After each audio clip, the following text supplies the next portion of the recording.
Oi amigos, tudo bem? Pessoal, tá todo mundo de quarentena, não é isso? Tá? E eu estou aqui em casa também.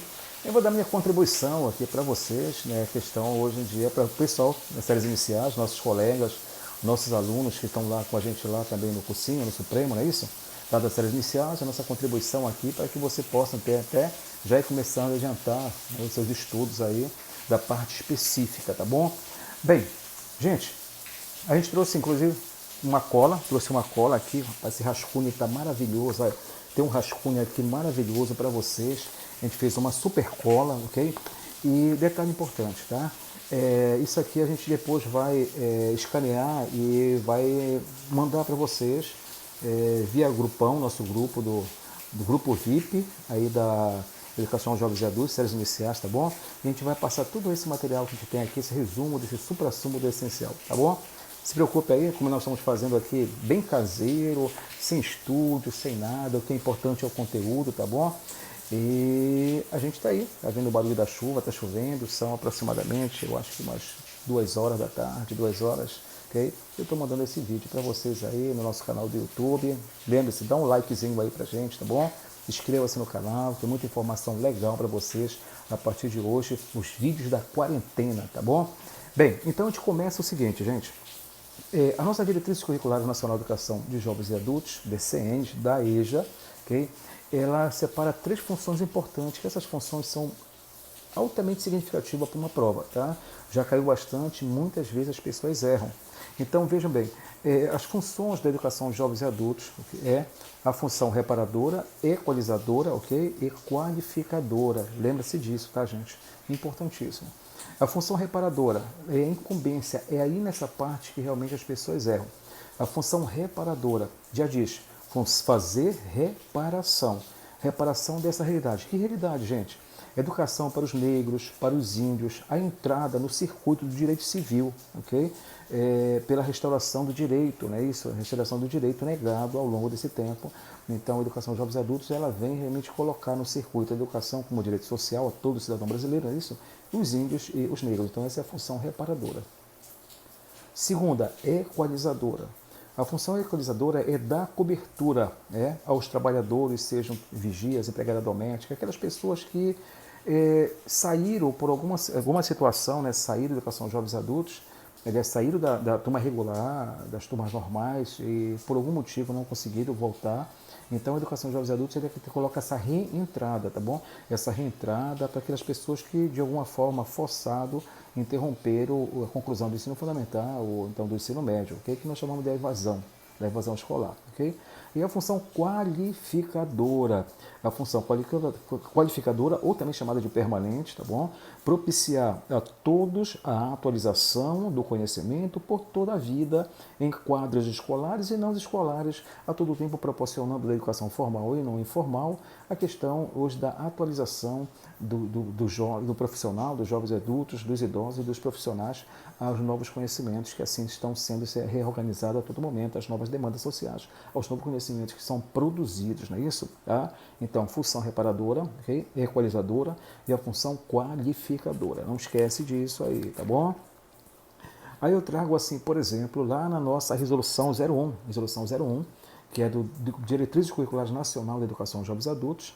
Ele diz que a educação de jovens adultos tem uma identidade própria, que é no artigo 5º, ok? No parágrafo único diz assim, ó, ela deve ser pautada nos princípios da equidade, equilíbrio, ok? Diferenças e proporcionalidade. Vamos lá? Elas devem ser pautadas nos princípios da equidade, das diferenças, da proporcionalidade e contextualização. O que quer dizer cada uma dessas, gente? Olha lá. Primeiro, assegurar a equidade. Diz assim, lá na nossa resolução 01. Restabelecer a igualdade de direitos e de oportunidade, tá? Que deve ter direito esses cidadãos, né, isso, à educação, tá? Então, vejam bem, assegurar a equidade, ou seja, restabelecer a igualdade de direitos e de oportunidade face aos direitos à educação. ok? Então, que o conteúdo possa, né, isso, esteja proporcionando a esse sujeito que ele possa, não a igualdade, mas para que ele possa estar no patamar de equilíbrio também com a sociedade. Tá? Então, a equidade. Relativo às diferenças, o que é que ele diz? Olha lá. A identificação e o reconhecimento da alteridade própria, ok? É inseparável da EJA. A questão do acesso aos valores, do acesso aos conhecimentos, as especificidades, gente, dessa educação. Até porque a EJA tem uma identidade própria, vamos falar daqui a pouco a respeito disso, tá bom? Terceiro, proporcionalidade. Tempo e espaço adequado às necessidades da EJA. Ou seja, se eu tenho uma identidade própria, se eu tenho uma aula e uma metodologia e um professor formado para atender essa demanda, eu tenho que rever, ou seja, as referências conceituais em relação ao tempo e ao espaço adequado para atender essa demanda da educação de jovens e adultos, ok? O artigo 7º fala um negócio que nós temos lá, inclusive no artigo 37, 38, que é a questão da idade mínima, não é isso? A idade mínima, 15 anos completo, ok? Para o fundamental e 18 anos completo para o ensino médio, tá bom? Ok. Vamos lá. Na nossa lei de diretriz e base, lei de diretriz e base da educação, no artigo 37, tá bom? Quem tem lá a LDB, pega lá no artigo 37. Então, ele diz o seguinte, importantíssimo, é uma modalidade, não é isso? É uma modalidade, okay, de ensino. Diz assim, ó, o sistema de ensino assegurarão gratuidade aos jovens e adultos que não puderam efetuar, né, o caso da conclusão do ensino fundamental, a conclusão do ensino médio, considerando as características do alunado, ok? Então, no artigo 38, que nós repetimos, falamos agora, né, maiores de 15 anos, tá, ok? Para o fundamental, e maiores de 18 anos para o ensino médio. Okay? Compromisso educação jovens e adultos. Olha lá, anota aí. Compromisso com a formação humana, ok? E com a formação geral, aprimorando, ou seja, no aprimoramento da formação crítica. Então, anota aí, olha lá. O compromisso de educação de jovens e adultos é com a formação humana, ok? Com a formação geral, que são os valores, formação geral, que são a base nacional comum curricular mínima, é isso, tá? E o aprimoramento da formação crítica desse sujeito também, tá? Essa é o compromisso da educação de jovens e adultos. Passando aqui para a próxima página, ok? Qual é o papel, gente? O papel da educação de jovens e adultos. Olha, papel fundamental, tá? A educação de jovens e adultos tem vários papéis, dentre eles o papel fundamental diz assim, ó, fornecer subsídios, ok? Que se afirmem como sujeito ativo, crítico e criativo e democrático. Vou repetir para vocês copiarem, tá bom? Fornecer subsídios, esse é o papel fundamental do EJA, tá bom? Fornecer subsídios para que se afirme como sujeito ativo, crítico, criativo e democrático. Tá? Trabalhar a questão da socialização desse sujeito, agregando elementos e valores, okay, que possam antever ou proporcionar a esse sujeito a emancipação na sociedade. Bom, esse é o papel fundamental. Quem quiser, dá um toque, repete de novo lá, aperta de novo lá, que a gente vai repetir tudo de novo, ok? Bem, e a partir daí, deve ser estruturada a educação de jovens adultos, não é isso? Né? De forma flexível, que seja capaz de contemplar inovações que tenham conteúdos significativos, tá bom? Então vejam, quando nós trabalhamos um currículo, não é só na modalidade de educação de jovens adultos, em todas, eles têm que acompanhar as demandas sociais, ele tem que acompanhar as inovações, a educação de jovens adultos é uma modalidade, então ele tem que ter essa dinâmica também de acompanhar as inovações do ensino fundamental, as inovações do ensino médio, tá bom?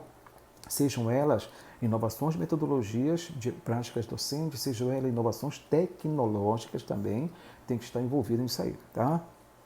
O tempo diferenciado da aprendizagem, falamos a respeito disso, a educação de jovens adultos tem uma identidade própria, então tem que ter um tempo diferenciado de aprendizagem, respeitar o limite do educando, isso é importantíssimo na formação de professores para a educação de jovens adultos, é diferente os limites, né? Isso é diferente do professor das séries iniciais, que trabalha nas séries iniciais, é diferente do professor das séries finais, né? Isso. Então, é uma categoria, uma modalidade que tem a sua identidade própria. Então, nós temos que respeitar os limites dos educandos, tá? Outra coisa importantíssima, gente, a alfabetização é a tarefa, veja, eu falei em papel fundamental agora, não é isso? A tarefa fundamental da educação de jovens e adultos chama-se alfabetização, que dá o acesso às diferentes linguagens para esse sujeito, tá bom? Bem, o que eu tenho mais aqui, olha lá, formação pelas experiências, não é isso, do meio em que vive, que se modificam e alteram nas suas relações sociais. Então, o conteúdo deve ser contextualizado. Lembra quando se fala em andragogia? Andragogia é um sistema, né, isso é uma proposta de treinamento nas indústrias americanas, chega aqui no Brasil com a proposta de educação aos jovens e adultos, que é uma proposta que parte das vivências, de temas geradores, da cotidiano do sujeito, que faça essa relação preferencialmente com o trabalho dele, ok? Então, é isso que ele está pedindo, formar pelas experiências. Esses conteúdos deverão estar articulados à realidade, considerando sua dimensão sócio-histórico e articulado ao mundo do trabalho. Falamos agora a respeito disso, né? As ciências e as novas tecnologias. Né? Então, hoje, gente, como nós sabemos que o nosso mundo, a nossa sociedade hoje, a sociedade da informação, a sociedade do conhecimento, nós não podemos deixar de lado que a educação aos jovens e adultos não esteja integrada justamente a essa proposta dessa nossa demanda, né, tecnológica, tá bom? Então, ela tem que estar integrada também às questões das tecnologias. Olha lá, mais uma anotação aqui interessante. Aí já deve ser considerada os saberes adquiridos na informalidade, falamos agora, não foi, de suas vivências e do mundo do trabalho, face à diversidade das suas características. Gente, então é uma infinidade. O currículo da educação jovens e adultos, assim como também toda a educação básica como um todo, ele precisa ter essa riqueza, né, de vivências, de especificidade, de diversidade que a nossa sociedade proporciona, tá bom? Bem, para isso, o currículo deve ser adaptado de formas que possibilite organizar o tempo e o espaço para a transição, não é isso? A transição é uma transmissão desse processo de aprendizagem, tempos diferenciados. Né? Tá? Outra anotação interessantíssima que eu coloquei, o conhecimento torna-se significativo quando se estimula com as práticas, ou se articula, não é isso? Com as práticas do educando. E a avaliação, gente? E a avaliação? Vamos lá? A nossa avaliação ela tem que ser igual.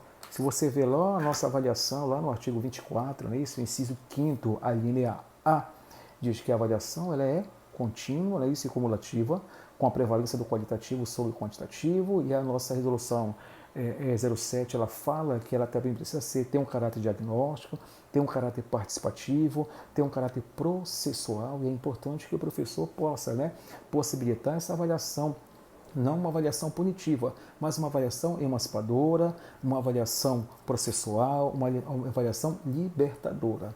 Tá bom, gente? Essa é a nossa contribuição, nossa aula de hoje. Amanhã nós vamos falar sobre Paulo Freire. Para o pessoal das séries iniciais, um abraço grande de vocês.